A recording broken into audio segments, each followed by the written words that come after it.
aplikasi favorit jutaan anak muda, TikTok, akhirnya mendapatkan kepastian di Amerika Serikat. Setelah melalui drama panjang yang penuh ketegangan, pemerintahan Presiden Donald Trump mengumumkan telah mencapai kesepakatan awal dengan Tiongkok untuk mengalihkan kepemilikan TikTok ke investor AS. Kesepakatan ini mengakhiri kekhawatiran jutaan pengguna dan membuka jalan bagi pertemuan langsung antara Trump dan Presiden Tiongkok Xi Jinping. Apa isi dari kesepakatan ini? Dan siapa investor rahasia yang akan menyelamatkan TikTok? Pengumuman ini datang dari Menteri Keuangan AS, Scott Bessent, yang menyatakan bahwa kerangka perjanjian telah tercapai. Bessent bahkan menyebut peran besar Presiden Trump dalam negosiasi ini. Tanpa kepemimpinan dan pengaruh yang ia miliki, kami tidak akan bisa memasukkan kesepakatan hari ini, kata Bessent. Presiden Trump sendiri mengonfirmasi berita ini lewat akun Truth Social-nya, mengatakan, sebuah kesepakatan juga telah dicapai terkait sebuah perusahaan tertentu yang sangat ingin diselamatkan oleh anak-anak muda di negara kita. Mereka akan sangat senang. Kesepakatan ini sekaligus membuka jalan bagi pertemuan tatap muka antara Trump dan Xi Jinping pada Jumat mendatang. Pertemuan ini tidak hanya akan merampungkan urusan TikTok, tetapi juga menjadi momen penting untuk negosiasi perdagangan yang lebih besar antara kedua negara. Meskipun pemerintah AS tidak menyebutkan nama investor yang akan mengambil alih TikTok, spekulasi mengarah pada satu nama besar, pendiri Oracle, Larry Ellison.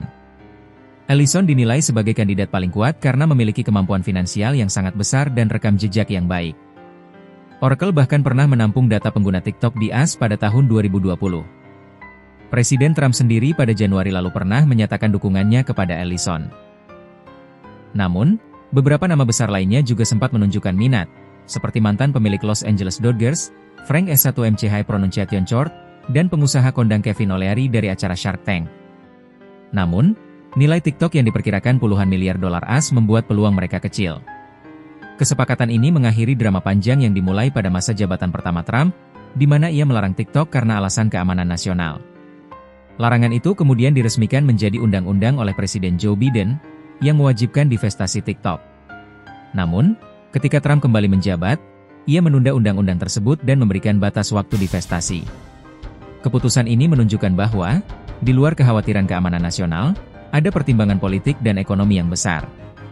Kesepakatan ini tidak hanya mengamankan operasional TikTok, tetapi juga menjadi contoh bagaimana negosiasi dapat menyelesaikan konflik teknologi dan geopolitik antara dua kekuatan ekonomi terbesar di dunia.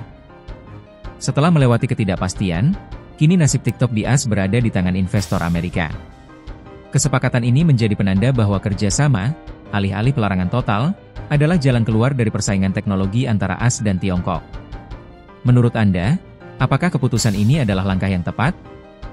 Dan apakah TikTok akan menjadi lebih aman di tangan investor Amerika? Sampaikan pendapat Anda di kolom komentar.